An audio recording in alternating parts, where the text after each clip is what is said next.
안녕하세요. 활기찬 월요일 아침에 여러분과 함께 만나게 된 국세공무원 교육원에서 근무하고 있는 정성훈입니다. 만나서 반갑습니다. 저희 강의는 여기에 보시다시피 주요 학습 주제가 총 3가지로 나와 있고요. 큰 제목에서 보시다시피 신규 사업자를 위한 세법 교실로 구성이 되어 있습니다. 그래서 저희 강의 들으시는 분들을 보면은 법인의 이런 세무 관계 업무 하시는 분도 계시고요. 그 다음에 세무 대리인 분도 계신 걸로 알고 있고, 그 외에 법인세법에 평소에 관심이 있으셨던 분들께서 이 세법 교실을 신청해서 오늘 수강을 하고 계신 걸로 알고 있습니다. 그렇다 보니 이게 신규 사업자를 위한 강의이다 보니 강의 내용은 뭐 좀 깊거나 어려운 부분보다는 우리가 좀 친숙해질 수 있는 그런 시간이 되기 위해서 첫 번째로 용어 설명을 하고 있고요. 두 번째로 이제 법인세 신고 절차가 어떻게 되는지 그 부분에 대해서 간단히 말씀을 드리고 마지막으로 우리 법인세 과세 체계에 대해서 큰 틀을 한번 알아보는 시간을 갖도록 해보겠습니다. 자, 그러면은 저희 오늘 2시간 배정이 되어 있죠. 그래서 50분 강의하고 10분 쉬고 이런 식으로 해서 수업을 운영할 예정입니다. 자, 그러면 신규 사업자를 위한 세법교실 시작을 해보도록 하겠습니다. 우리 강의가 법인세에 대한 강의죠. 자, 그러면 법인이 무엇인가에 대해서부터 먼저 알아봐야겠는데요. 여기 나와 있는 것처럼 이 법인에 대해서는 민법의 규정이 있습니다. 그래서 법으로 정해진 요건을 갖춘 일정한 조직체로 설립 등기를 하면 자연인과 같이 권리 의무의 주체가 되는 자를 말한다고 이렇게 되어 있고요. 자, 이렇게 개인인 여러분이나 아니면 저희 같은 사람들은 태어나면서 자동적으로 권리 의무의 주체가 되게 됩니다. 하지만 법인이라는 거는 이거는 설립 등기라는 이러한 법적인 절차를 통해서 법에 의해서 권리 의무를 부여받게 되는 거죠.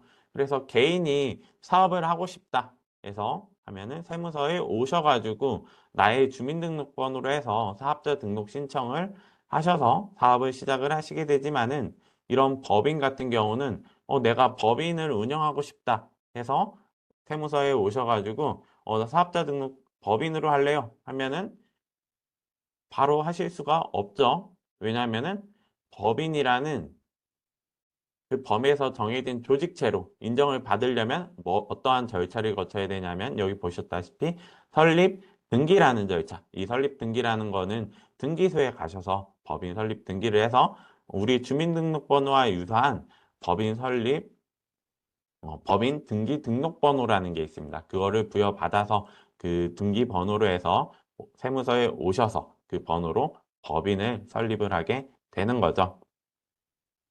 자, 그리고 이제 그러면은 법인세는 무엇인가? 요거에 대해서 같이 한번 보셔야 될 것 같은데요.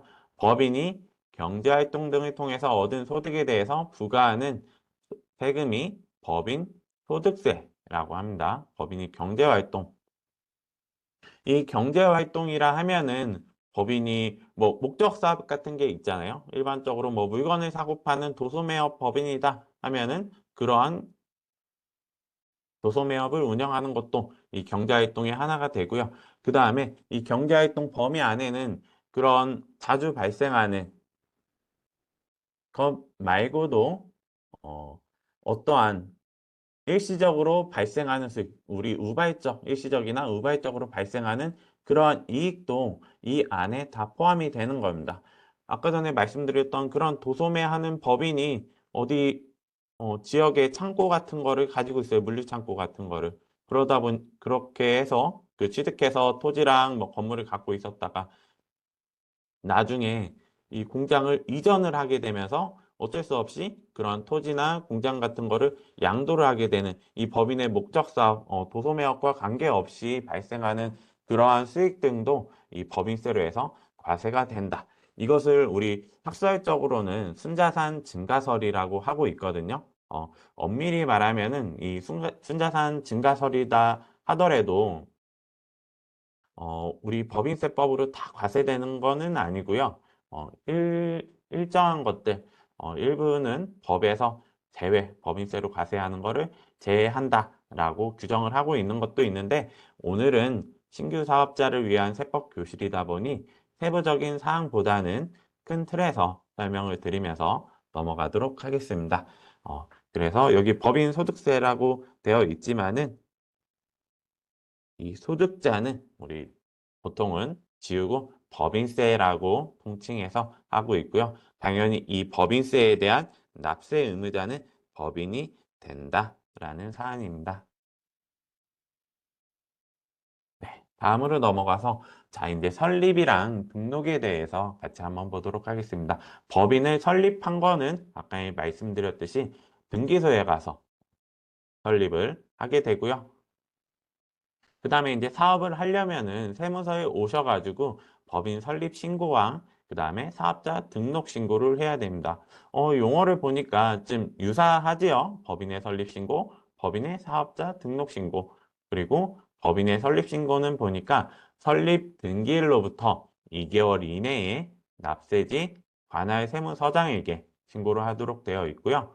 법인의 사업자 등록 보니까는 당해 사업 개시일부터 20일 이내에 납세지 관할 세무서장에게 이 사업자 등록 신고를 제출하도록 되어 있습니다. 통상적으로 우리가 업무를 하다 보면 설립 신고를 하면서 사업자 등록도 일반적으로 같이 하시겠죠? 네. 그렇다 보니까 여기 나와 있는 것처럼 이 서식이 이 설립 신고 서식과 사업자 등록 신고하는 서식이 각각 있는 게 아니라 법인 설립 신고 및 사업자 등록 신청서 별지 제73호 서식으로 해서 일괄로 하나로 되어 있습니다. 이거는 원래 예전에는 이 서식이 각각 따로 있었는데 13년도부터 참 오래됐죠. 13년도부터 이 서식이 하나로 합쳐져서 구성이 되어 있습니다. 한번 우리 신고서가 어떻게 생겼는지 한번 볼까요? 여기 보신 것처럼 법인 설립 신고 및 사업자 등록 신청서 이렇게 되어 있고요. 기본적인 인적사항, 법인명, 그 다음에 뭐 대표자, 그 다음에 소재지 이런 내용들을 적도록 되어 있고요. 그 다음에 법인 현황에서 여기 법인 등록번호라고 되어 있죠. 아까 전에 말씀드린 것처럼 등기소에 가서 등록을 하게 되면은 이 등록번호가 나오게 됩니다. 법인의 주민등록번호와 유사하다고 저희 말씀을 드렸습니다. 네, 이렇게 해서 신고를 쭉 해서 사업장은 어떤 사업을 영위하는지 그런 내용들을 쭉 기재하시고요. 그 다음에 사업자 등록하실 때 유의할 사항들 그런 내용들이 여기 하단에 쭉 나와 있습니다. 나와 있고요. 이렇게 해서 신청을 하시면 되고 그 다음에 우리 사업자 등록을 하면서 이러한 신청서만 제출을 하는 게 아니라 그에 따른 첨부 서류들을 같이 제출을 하고 있죠. 제가 세무서에서 예전에 근무를 할 때 보면은 첨부 서류를 뭘 가지고 가야 되나요? 이런 문의도 가끔씩 받게 되거든요. 이 신청서에 나와 있는 첨부 서류를 같이 한번 보도록 하겠습니다. 첫 번째로는 정관이 있고요. 그런데 이 정관은 모든 법인만 내는 게 아니라 외국 법인만 해당합니다. 라고 되어 있죠. 이 외국 법인이 뭔지에 대해서는 우리 뒤에 또 나와 있으니까 거기에서 좀 더 자세히 살펴보도록 하고요. 두 번째로는 임대차 계약서 자본이 있습니다. 요거는 당연히 사업장을 임차한 경우만 해당한다라고 되어 있는데, 근데 제 경험상 여기서 근무하면서 보니까는 처음 사업을 개시하실 때 본인의 그 건물에서 사업을 특히 이제 법인 같은 경우는 하는 경우가 그렇게 많지는 않죠. 거의 처음 시작하실 때는 임차하셔가지고 그렇게 해서 사업을 영위하는 경우가 거의 대부분이기 때문에 사업자 등록 신청하실 때 이 임대차 계약서 사본을 제출하시는 경우가 거의 대부분인 경우로 제 경험상 있었던 것 같습니다. 그런데 가끔씩 가지고 오시다가 이 임대차 계약서에 대해서 저희가 보정 요구를 하는 경우가 있어요. 보정 요구라고 하는 거는 뭔가 좀 서류에 이상이 있어가지고 이러한 부분을 바꾸거나 아니면은 추가적으로 보완해서 제출해 달라고 하고 있거든요. 여기 위에 보시면은 우리 통상적인 이 사업자 등록 신청 처리 기한은 보통은 2일 정도입니다. 2일 정도고 특별한 사정이 없으면 신청하실 때 바로 나가시고요. 아니면 뭐 인허가 사업이라든가 여러 가지쯤 저희 쪽에서 검토해야 될 내용이 있으면은 그러한 거를 확인을 하고 2일 이내에 처리를 해드리고 있는데요. 이러한 서류들이 미비돼 가지고 보정 요구가 되게 되면은 더 처리 기한이 보정 요구로 인해서 조금 더 늦춰질 수도 있습니다. 그래서 좀 더 그 사업을 하시면서 빠른 처리를 하시려면은 이러한 서류들을 잘 갖추어 가지고 첨부 서류를 갖춰서 사업자 등록 신청하실 때 들어오셔야겠죠. 이 임대차 계약서 4번 들어오면서 제가 가끔씩 보정 요구한다고 좀 전에 말씀을 하나 드린 게 있었는데요. 어떤 거냐 하면은 임대차 계약서에 누가 임대한 걸로 되어 있냐면 법인 대표자가 임대한 걸로 해가지고서 그렇게 임대차 계약서 사본이 들어오는 경우가 있습니다. 아까 전에 우리 법인은 누가 하는 거랬죠? 네. 이 법인 자체가 권리 의무의 능력자가 되기 때문에 이 임대차 계약서 또한 법인 명의로 해서 계약을 들어와야지 정당한 임대차 계약서라고 해서 세무서에서 그거를 확인해서 등록을 해드리고 있는데요. 어, 우리 실무적으로 제가 한번 사업자 등록 신청 이런 서류는 저희가 하는 게 아니라 이제 그 직접 납세자분이나 아니면 세무대리인 통해서 이렇게 하고 있잖아요. 그래가지고 어떤 식으로 하는지 한번 여쭤보니까는 이 처음에 임대차 계약을 맺으실 때는 그때는 아직 그 법인에 등기도 안 했을 상태인 경우가 많잖아요. 왜냐면 법인에 이제 등기할 때 그 본점 그 주소지를 기재를 해야 되기 때문에 그 전에 임대차 계약을 하시는 경우가 거의 대부분인 걸로 알고 있습니다. 그래서 그렇게 처음에 하실 때는 대표자 명의로 하시는 경우가 많이 있고요. 그런데 나중에는 결국 세무서 들어올 때는 법인 명의의 임대차 계약서 사본이 들어와야 되기 때문에 그 아래 특약사항에다가 우리 기재를 하죠. 여러분들 뭐 집을 임대차를 하시거나 그럴 때 이제 임대차 계약서 한 번씩 써보고 아니면 다른 사업 같은 거 하실 때 해보셨겠지만 아래 특약사항에다가 지금은 당장 대표자 명의로 해서 이 임대차 계약을 하지만은 법인 등기번호가 나오고 나면은 사업자 등록을 위해서 이거는 그 법인 번호로 해서 임대차 계약을 다시 맺겠다 하는 식으로 해서 특약사항을 넣는다고 그렇게 들었습니다. 그래서 아직 사업을 이제 신규로 하시려고 준비하시는 분들이 계시다 하시면은 그런 부분 유의하셔가지고 임대차 계약 맺으실 때 확인을 하시면 될 것 같습니다. 그다음에 또 쭉 보게 되면은 이 4번에 주주 또는 출자자 명세서 이 법인의 그 주주 구성이 어떻게 되어 있는지 처음 우리 소규모 법인 같은 경우는 뭐 대표자 혼자 1인 주주여서 100% 주주로 갖고 있는 경우도 있고 아니면 여러 사람들이 모여서 출자해가지고서 구성된 법인이다 하면은 뭐 A는 25%, B는 25%, C는 50% 이런 식으로 해서 그 주주의 구성 명세를 제출하는 거를 이 4번의 주주 명세서라고 볼 수가 있겠습니다.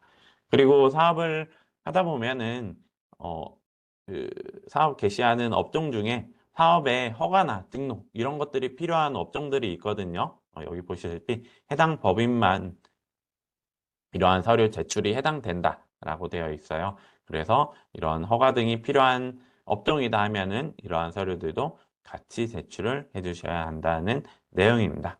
이렇게 뒤에 내용들은 또 이제 참고 사항으로 봐주시면 될 것 같고요. 우리 사업자 등록하실 때 법인 설립 신고를 할 때 서식을 같이 한번 봤습니다.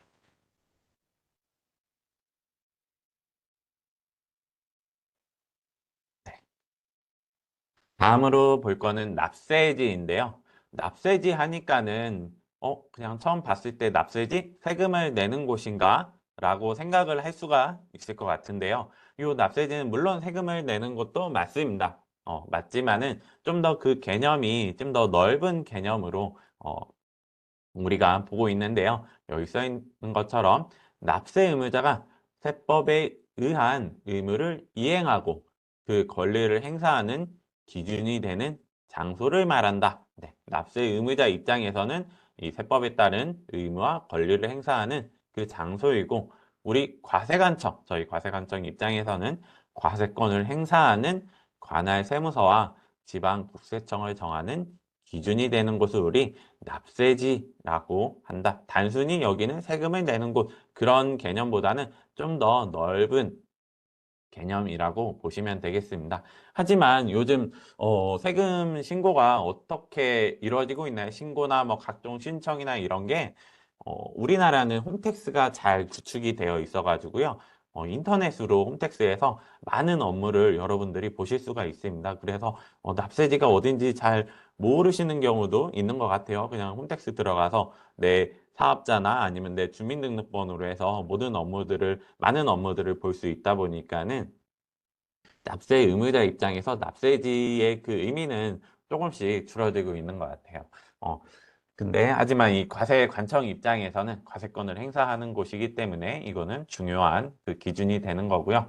예전에 제가 TV 프로그램 중에 이 납세지와 관련해서 하나 재미있게 그 본 내용이 있었습니다. 아무래도 저도 이제 세무 공무원이다 보니까 가끔씩 TV에 그런 내용들이 있으면은 귀를 쫑긋하고 듣게 되거든요. 여러분들도 이 직업병이라고 하죠. TV에 뭐 그런 내용들이 나오면은 여러분들도 아무래도 귀가 좀 쫑긋해지지 않을까 싶은데요.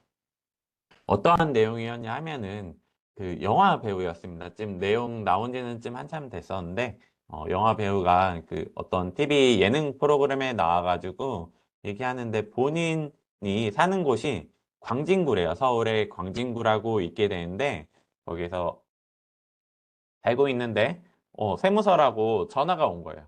전화가 왔는데 본인이 사는 곳은 광진구인데 성동 세무서에서 전화가 왔다고 합니다. 그래서 그 영화 배우가 뭐라고 했어요? 너 보이스피싱이지 하면서 그렇게 이제 내가 사는 곳이 광진구인데 왜 성동세무서에서 전화가 오냐 하면서 그런 식으로 말씀을 하셨다 하면서 그러한 에피소드를 얘기를 했었거든요. 이러한 거를 왜 말씀드리냐 하면은 우리 일반적으로 지방 같은 데는 그 관할 지역마다 세무서가 그렇게 많지가 않죠. 이 제주만 하더라도 제주 세무서, 여기 내가 지금 저희 국세공무원 교육원은 제주도에 위치를 하고 있습니다, 여러분. 그래서 저는 지금 바다 건너, 남쪽 나라에서 여러분들과 이 온라인을 통해서 만나고 있는데요. 이 제주에는 제주세무서 해가지고 전화가 오면은, 제주세무서에서 전화 오면은, 어, 우리 납세지 관할 세무서에서 전화가 왔나 보다. 이렇게 인식을 할 수 있는데, 서울 같은 경우는 아니면은 좀 대도시, 그 광역시 같은 데들은 이 세무서가 어, 구마다 다 있는 게 아니고 뭐 두세 개 구를 하나에 관할하는 세무서가 있고 이런 식으로 운영이 되고 있습니다. 그렇기 때문에 아까 전에 그 영화 배우가 얘기한 것처럼 나는 광진구에 살고 있는데 있음에도 불구하고 전화는 어디에서 올 수 있다? 성동세무서에서 올 수 있다라는 겁니다. 자, 그러면은 우리 관할 세무서가 어디인지 어떻게 확인을 하느냐? 물론 여러분들 그 사업자 번호 같은 걸로 들어가셔서 확인을 할 수도 있지만은 우리 국세청 홈페이지에 들어가시게 되면요. 여기 국세청 속에 전국 세무 관서 이렇게 나와 있습니다. 여기에서 지역으로 찾기 이렇게 해서 한번 들어가 볼게요. 광진구 같은 경우는 광진구 안에 이제 자양동이라는 데가 있거든요. 자양동, 자양동에 여기 관할 세무서가 어딘지 봤더니 광진구 자양동인데 관할 세무서가 어디예요? 네, 성동세무서라고 나와 있습니다. 왜냐하면 이 성동세무서가 관할하는 곳이 성동구뿐만 아니라 이 광진구 또한 관할하고 있기 때문에 성동세무서라고 뜨게 되는 거고 아까 전에 얘기한 것처럼 그 영화배우한테 전화 간데도 그 영화배우가 이제 뒤에 후에 확인을 해보니까 진짜로 성동세무서에서 전화 온 게 맞다더라. 그렇게 해가지고서 얘기한 에피소드가 있었습니다. 네. 여러분들은 이제 어디 세무서인지, 네, 우리 관할 세무서가 어딘지 정확하게 아실 수가 있겠죠. 그 영화 배우분께서도 저희 강의를 들었으면은 그러한 보이스피싱이지 이렇게 하시지 않으셨을 텐데, 네. 하지만 그래도 이제 그때 또 전화하셔가지고 하셨으니까 관할 세무서는 이렇게 우리가 납세지는 확인을 해볼 수 있다라고 보시면 될 것 같습니다. 이렇게 되고요. 내국법인의 납세지는 영리내국법인 같은 경우 등기부상에 기재된 이 본점의 소재지가 납세지가 된다라고 보시면 되겠습니다. 다음으로 이제 나오는 용어가 우리 사업연도라는 용어가 나오고 있습니다. 이 사업연도라는 거는 법인의 소득을 계산하기 위해서 인위적으로 설정한 하나의 회계 기간을 이야기하고 있는데요. 이거는 사업연도는 법인이 우리가 언제부터 언제까지로 마음대로 정할 수가 있게 됩니다. 이제 아시는 분들은 아시겠지만 개인에 대한 그 개인 소득세에 대한 사업연도는 소득세는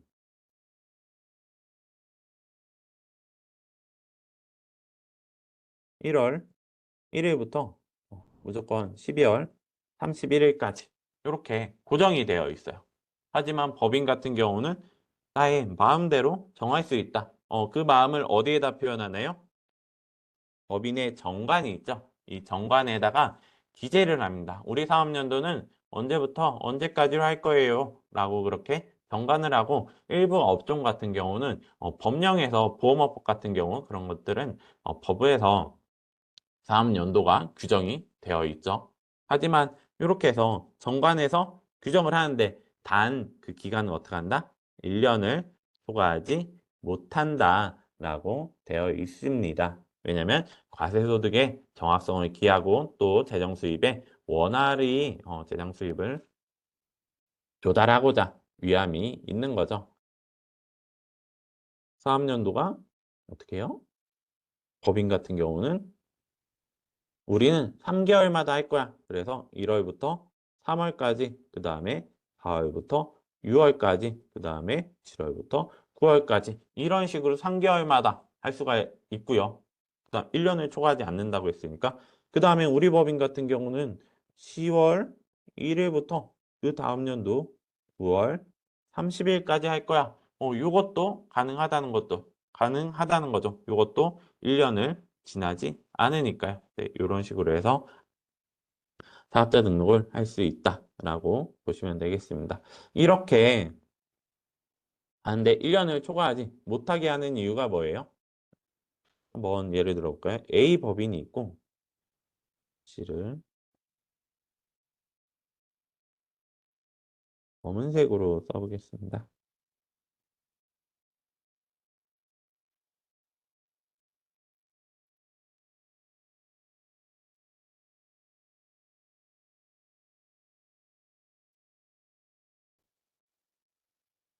A 법인이 있고 여기 B 법인이 있는데 22년도, 23년도, 24년도 이렇게 이 A 법인은 이때 1억, 이때 또 1억, 이때 또 1억 이렇게 소득이 발생을 했대요. B법인을 보니까 B법인 22년도는 하나의 소득이 없었고 23년도도 하나의 소득이 없었고 24년도에 이때서야 3억의 소득이 발생이 됐다고 합니다. 자, 이렇게 보면은 어떻게 해요? 자, 22, 23, 24. 이 연도마다 소득이 발생된 거를 총 합쳐보면은 총 3억, 3억. A법인, B법인 똑같습니다. 똑같은데 이 법인은 사업연도를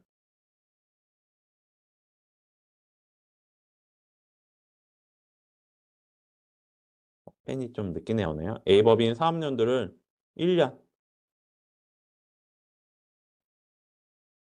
1년으로 했고 B법인은 사업연도를 3년, 으로 했으면은 A법인은 이때 신고하고 이때 신고하고 이때 신고할 수 있지만 B법인은 3년으로 해버리면 이때서야 신고를 할 수 있게 되죠. 하지만 우리 세법에서는 1년을 초과하지 못한다고 했으니까 이때 3년으로 하는 거 요거는 인정을 안 해줄 거야 라고 이렇게 규정을 해놓고 있다라는 거죠. 왜냐면은 아까 전에 얘기했듯이 이 세액 계산에 있어서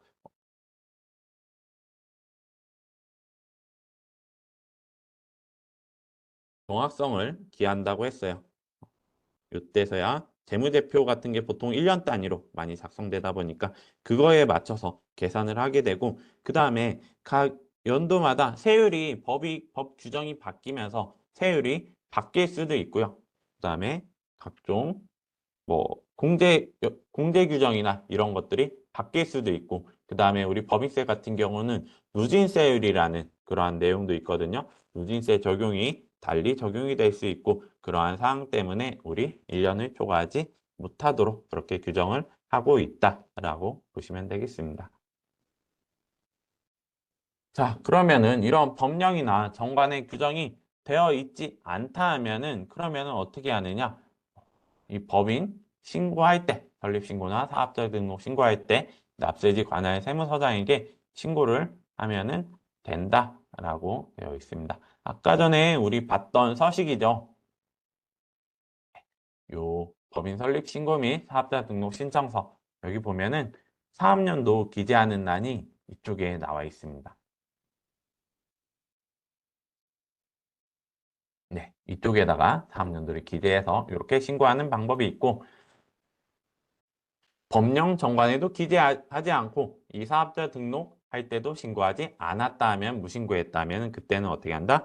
매년 1월 1일부터 12월 31일까지로 법인의 사업연도로 하고 있습니다.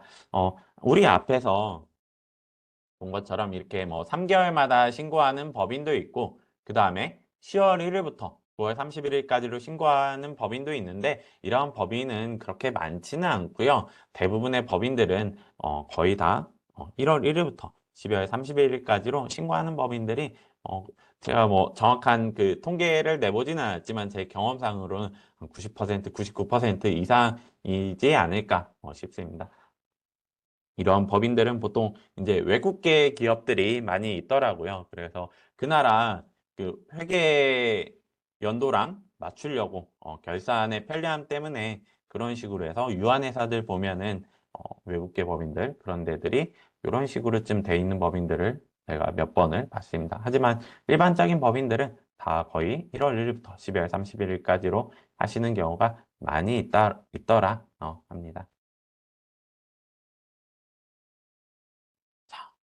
방금 전에 말씀드렸듯이 이 사업연도는 법인이 정하는 대로, 우리 법인은 1월 1일부터 12월 31일까지로 할 거야 라고 정할 수는 있죠. 정할 수는 있지만 그 최초가 1월 1일이 아니게 되는 경우가 있을 수도 있습니다. 언제예요? 여기 보시다시피 최초로 신설법인의 최초 사업연도 개시일은 1월 1일이 아닐 수도 있죠. 왜냐면은 언제부터 시작이냐? 여러분들 다 생일이 각자 다 다르시죠? 생일이 각자 다 다른 것처럼 이 법인의 생일이라고 볼 수 있는 이 설립 등기일도 각자 다 다르게 되겠죠. 그러면 사업연도를, 이 법인이 설립 등기를 1월 1일 날 했다 하면은 정관에 나와 있는 1월 1일이랑 똑같을 수는 있지만은 통상적으로 그런 경우는 많지 않기 때문에 법인 설립한, 뭐 예를 들어서 오늘 설립했다 하면은 11월 25일이 이 법인의 최초 사업연도 개시일이 되게 되는 거죠. 자, 이 최초 사업연도 개시를 하게 되면은, 그러면 이 법인의 사업연도가 어떻게 되나요? 지금 11월 달 이렇게 이런 식으로 한 사업연도가 1년이 안 되게 되는 경우가 있게 되죠. 특히 이 신설법인 같은 경우는 거의 대부분 1월 달에 이 설립 등기를 하지 않는 법인들은 사업연도가 1년 미만인 법인들이 대부분일 겁니다. 그런 법인들에 대해서는 산출세액을 계산할 때 예외 특례 사항이 있게 되는데요. 그 부분은 우리 3절 가서 그때 과세체계, 여기 산출세액에서 같이 한번 보도록 하겠습니다. 이번은 용어의 설명에서 법인세법상 법인의 구분에 대해서 보도록 하겠습니다. 우리 아까 전에 한번 지나가면서 내국법인도 한번 나왔었고요. 내국법인의 그 본점 소재지 하면서 납세지 거기 할 때 나왔었고, 외국법인도 한번 나왔었어요. 이거는 어디에서 봤었죠? 그 사업자 등록 신청할 때 정관 제출하는데 거기 외국법인만 해당한다, 그렇게 하면서 내국법인, 외국법인이란 이런 용어를 한번 봤습니다. 이런 거는 뭘로 구분을 하나요? 여기 바로 써 있죠. 본점, 소재지로 해서 그 구분의 기준이 되고 있습니다. 우리 법인의 본점이 어디에 있다? 국내에 있다, 내국에 있다 하면은 그 법인은 우리 내국법인이라고 부르고 있고, 법인의 본점이 외국에 있다, 국외에 있다 하면은 외국법인이라고 부르고 있습니다. 여기 본점, 주사무소라는 용어가 있게 되는데, 이 주사무소는 보통 영리법인이 아닌 비영리법인의 본점을 우리 주사무소라고 부르고 있고요. 그 다음에 사업의 실질적인 관리 장소. 이거는 어떠한 거냐면은 우리나라의 법인세율을 피하고 외국에 보면은 그 조세 피난처라는 곳이 있습니다. 텍스 헤븐 지역이라고 또 그 표현을 하고 있는데요. 그곳은 법인세율이 아주 저율이거나 아니면 법인세가 없는 그런 나라들이 있어요. 그런데다가 본점 그냥 페이퍼 상으로만 서류상으로만 본점을 설립을 해놓고 그 법인의 모든 업무는 실질적으로는 국내에서 보는 그런 법인들이 있다라는 거죠. 그래서 국내에 그런 세법 규정들을 다 빠져나가는 그러한 법인들을 어, 그러한 거를 막기 위해서 이 사업의 실질적인 관리 장소를 확인해 보니까 이게 국내에 있더라 하면은 그러한 법인은 서류상으로만 본점이 외국에 있고 실질적인 관리 장소가 본점에 있으면 그런 법인은 우리 어떻게 하겠다? 내국 법인으로 보겠다라고 그렇게 기준을 잡고 있습니다. 그 다음에 영리법인이랑 비영리법인으로 해서 또 법인의 구분을 하나 더 구분 규정을 가지고 있어요. 영리법인은 여기 보시다시피 영리를 목적으로 하는 법인, 비영리법인은 영리 추구가 아닌 학술, 종교, 자선, 기타 공익사업을 목적으로 하는 법인 이렇게 되어 있습니다. 자, 이 구분은 뭐로 하죠? 네, 여기 써 있다시피 영리 추구 여부로 해서 구분을 하도록 되어 있습니다. 그런데 여러분, 영리추구로 돼 있죠. 이 영리추구가 뭘까요? 영리추구를 하면은 그냥 우리 단순하게 그냥 쉽게 얘기한다 하면 뭐 돈 버는 거? 이렇게 얘기를 해볼 수가 있죠. 자, 그러면 영리법인이야 당연히 우리 돈을 벌고 이렇게 사업을 운영하고 있지만 비영리법인 같은 경우는 돈을 아예 안 버나요? 그러지 않죠. 비영리법인도 뭔가 그 수익사업 같은 거를 운영을 하고 있습니다. 그렇다 보면은 이 영리로 해서 구분하는 게 이 영리법인과 비영리법인 구분이 쉽지가 않다라고 볼 수가 있습니다. 자, 그럼 다시 앞으로 가서 이렇게 해서 법인이 돈을 번다. 이 돈을 버는 목적이 뭘까요? 돈을 버는 목적. 돈을 벌어서 결국은 그 주주들이 그 번 거를 그거를 쉐어하려고 공유하려고 거기에서 배당 같은 거를 받으려고 그렇게 해서 법인을 일반적으로 운영을 하고 있죠. 네. 그런 법인들을 우리 뭐라고요? 영리법인이라고 하고 있습니다.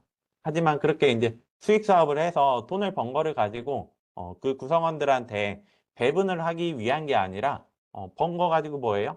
그거 가지고 학술 사업에 쓰고 아니면 종교 사업에 쓰고 자선 사업에 쓰고 이러한 공익 사업에 쓰는 목적 이러한 법인들을 우리 비영리 법인.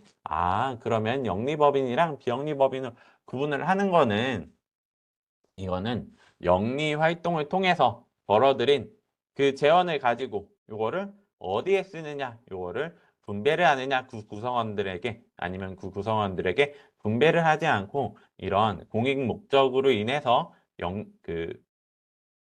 사업하는데 사용을 하느냐 그걸로 구분을 해볼 수가 있겠구나라고 우리가 판단을 하면 되겠습니다.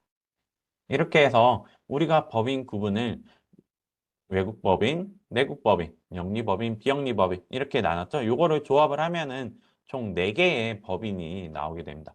영리, 내국, 영리, 외국, 비영리, 내국, 비영리, 외국 이런 식으로 4개의 법인이 나오게 되는데요. 그 법인마다 그 납세하는 과세 소득의 범위가 각각 달라지게 되기 때문에 이 저희 이제 국세 행정 업무에 있어서는 이 부분이 되게 중요하다고 볼 수가 있는데요. 근데 오늘 아무래도 오늘 수업 들으시는 분들은 영리 내국법인과 관련된 업무를 하시는 분들이 거의 대부분이시지 않을까 싶습니다. 그 다음에 이제 조정이라고 있는데요. 요거는 이제 세무조정을 누가 수행을 하느냐, 그거에 대한 내용이고요.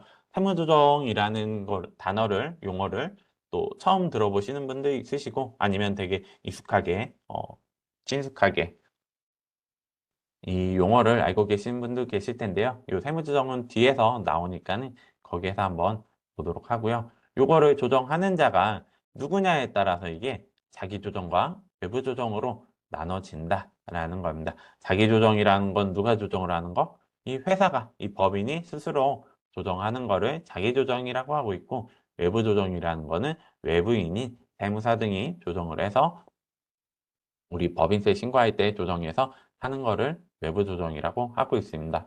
이게 원칙적으로는 자기 조정을 할 건지 외부 조정을 할 건지 법인이 선택을 할 수가 있습니다. 할 수 있지만은 일정한 법인회 같은 경우는 정확한 조정이랑 성실한 납세를 위해서 외부의 조정을 꼭 거쳐야 된다. 외부의 전문가의 그 조정을 거쳐가지고 법인세를 신고를 해야 된다라고 하는 규정이 있습니다. 그러면은 이러한 외부 조정 대상인 법인이 외부 조정 신고를 안 하면은 어떻게 해요? 무슨 문제가 있나요? 라고 물어볼 수가 있겠죠. 어떠한 문제가 생기냐면 아주 중요한 문제죠. 신고를 적정한 신고를 하지 않은 걸로 본다. 그 말은 즉 무신고로 본다라고 하는 이야기입니다. 무신고로 하게 되면은 어떻게 해요?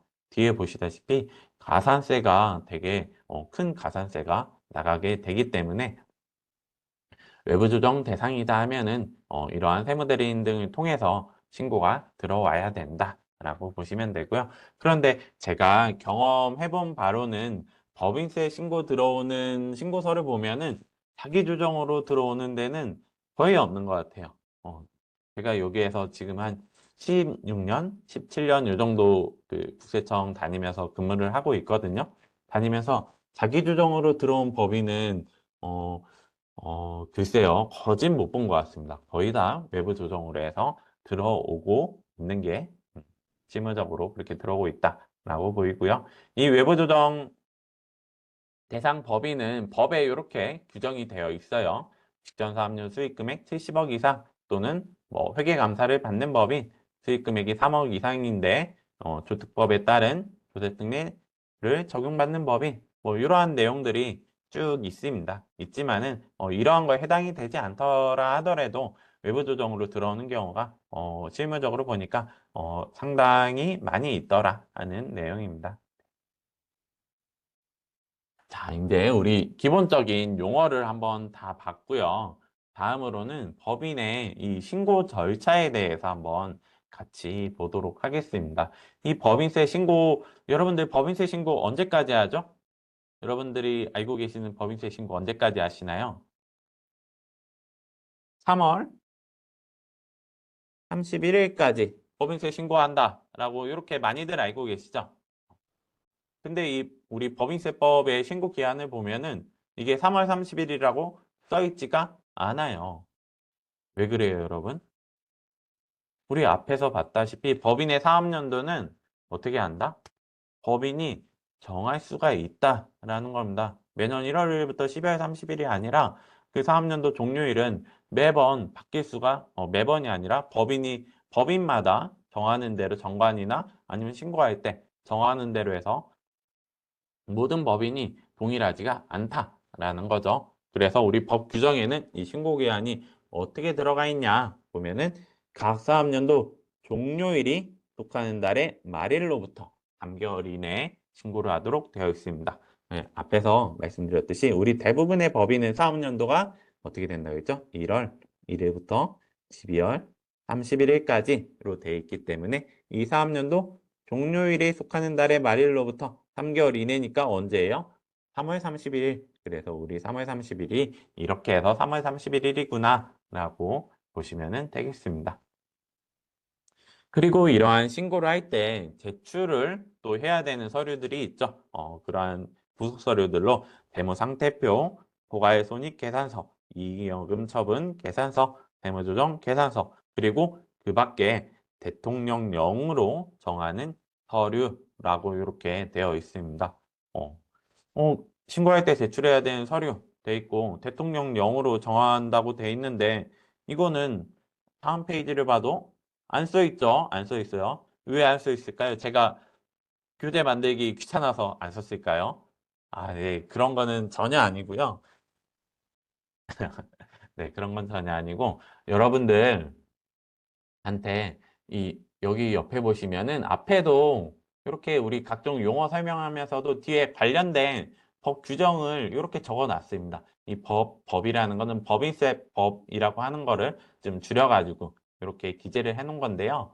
요거는 여러분들한테 우리 법전 보는 거 간단하게나마 한번 이렇게 보여드리고자 이 부분은 제가 일부러 안 적었습니다. 그래서 이 부분 한번 같이 한번 봐보도록 할게요. 아, 그리고 그 전에 하나 말씀드릴 게 있는데, 이 신고 시 제출해야 될 서류들, 이러한 서류들이 신고할 때 제출이 안 됐다 하면은 어떻게 또 뭐 문제가 있을까요? 문제가 있죠. 제가 문제가 있을까요? 하고 여쭤보면은 문제가 있으니까 말씀을 드리는 거죠. 이게 제출이 안 됐다 하면은 우리 법인세 신고를 하지 않은 걸로 본다, 무신고로 본다라고 그렇게 규정이 되어 있습니다. 자, 그러면 우리 법령을 같이 한번 보도록 할게요.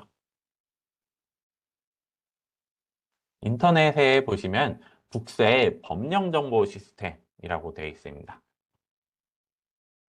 이거는 우리 국세청에서 운영하는 그 시스템이거든요. 그래서 여기 보시면 여러 가지 각종 그 세목에 따른 법령이 다 규정이 나와 있고요. 이것뿐만 아니라 여러 가지 해석 사례라든가 아니면은 이의 신청, 심사 또는 심판 청구, 그다음에 법원의 판례 이러한 내용들도 다 수록을 하고 있어요. 여러분들 우리 국세 공무원들이 업무할 때 어떤 거 보면서 업무하는지 궁금하시죠? 네, 저희 업무할 때 제일 많이 보는 화면이 바로 이 국세 법령 정보 시스템입니다. 이거는 저희 실무할 때도 여기에서 법전 볼 때도 여기 법령 정보 들어가서 법전을 보기도 하고요. 여러 가지 예규나 아니면 판례 같은 거 확인할 때도 여기에다 키워드 같은 거 입력해가지고 여기서 확인을 해서 저희가 자주 보고 있습니다. 그래서 저희가 많이 보는 것만큼 여러분들도 업무에 많이 활용을 하시면은 이러한 내용이 있구나라고 해서 보실 수가 있으실 것 같아요. 자, 그럼 우리 법인세법을 보기로 했으니까 같이 한번 보시죠. 여기 법령 가면은 조세 법령이라고 있고요. 이쪽에 쭉 들어가면은 주요 세법들이 쭉 나와 있죠. 법인세법 있고 여기 보면 법률, 시행령, 시행규칙 이렇게 나와 있습니다. 자, 여기 법률 들어가서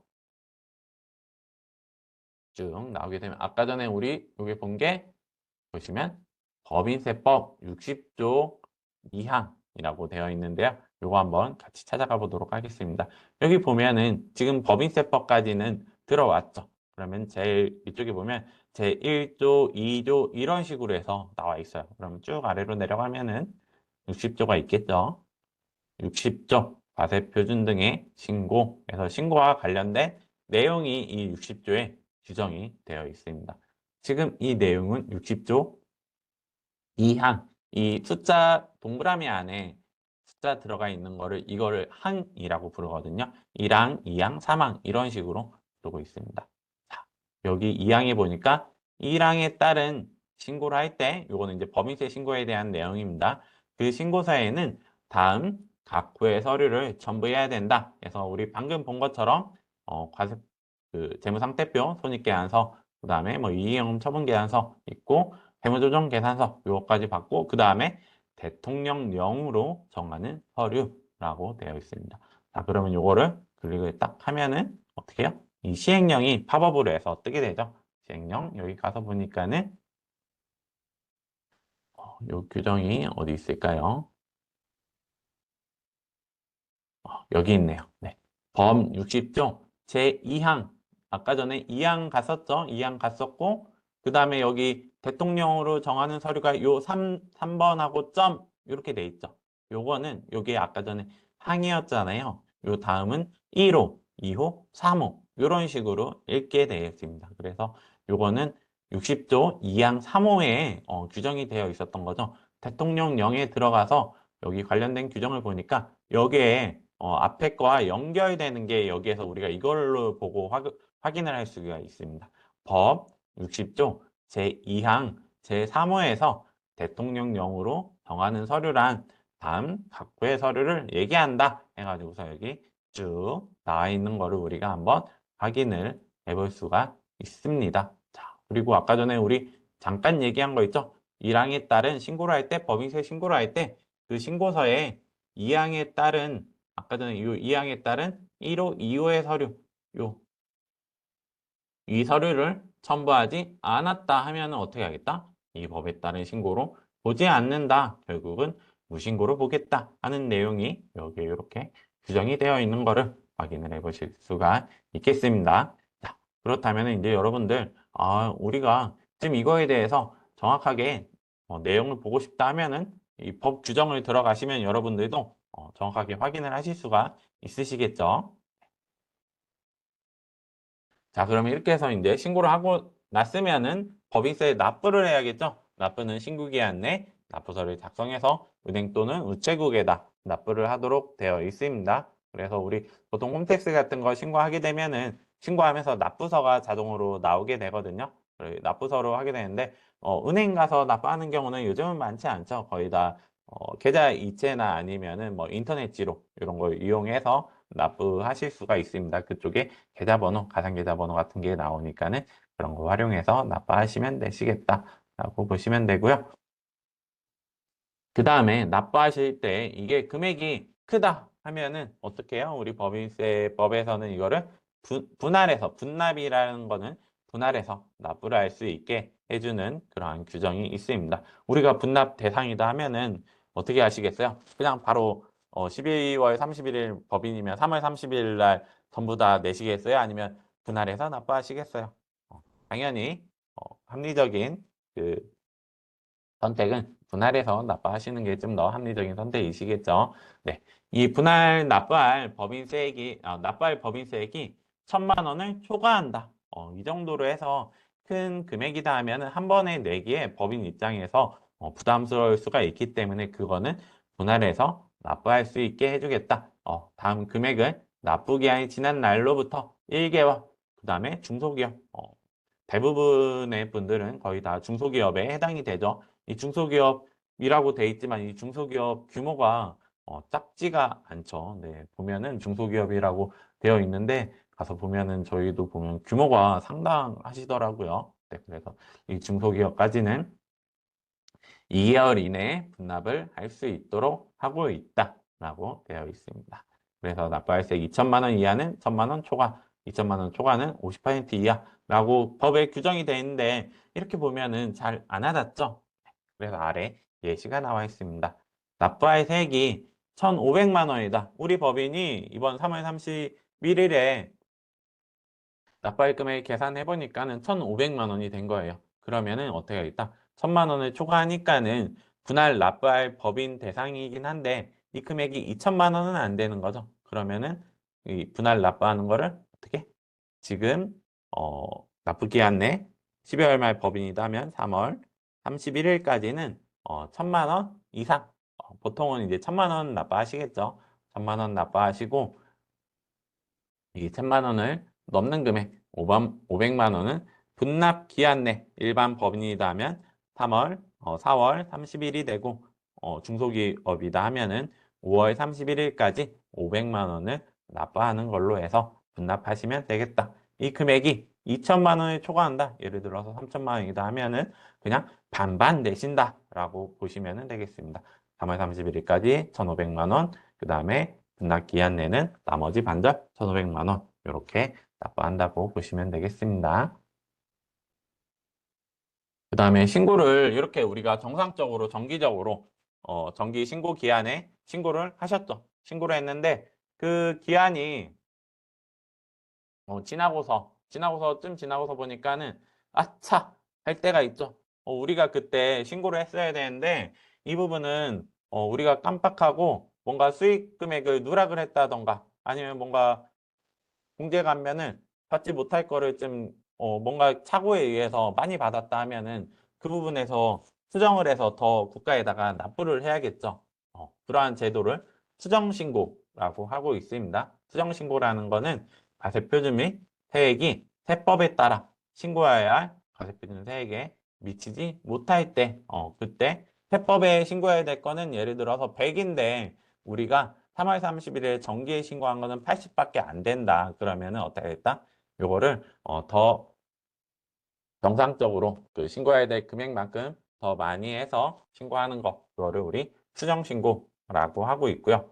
그 다음에 경정청구라는 것도 있습니다. 경정청구. 경정청구는 뭐예요? 이 수정신고와 반대되는 개념이죠. 이거는 우리가 당초에 신고해서 납부한 게 이게 원래 정당한 세액 계산을 한 것보다 어떻게 더 많이 과다하게 신고하고 납부한 걸로 확인이 되니까는 우리 정상적인 신고한 것만큼 세액으로 다시 신고하니까 이 차액에 대해서 돌려주세요 라고 환급해 주세요 라고 청구를 하는 게 경정청구라고 보시면 되겠습니다. 이러한 사항들은 우리 법인세법이 아니라 이러한 신고들은 우리 법인세 말고도 뭐 부가세나 소득세 이런 데서도 많이 있을 수 있잖아요. 이런 것들은 우리 국세기본법이라는 곳에 국기법에 우리 줄여서 국기법이라고 표현을 하고 있거든요. 거기에 나와 있다라고 보시면 되겠습니다. 네. 저희가 이제 신고 절차까지 해서 용어 설명이랑 신고 절차까지 해서 1교시에 잠깐 봤고요. 자, 그러면 이제 잠깐 쉬고 오실 텐데요. 시간이 제가 50분까지 하려고 했는데 53분이네요. 그러니까는 11시 3분, 딱 10분 쉬시고 11시 3분에 다시 이어서 우리 3절 과세 체계에 대해서 보도록 하겠습니다. 잠깐 쉬고 와서 뵙도록 할게요.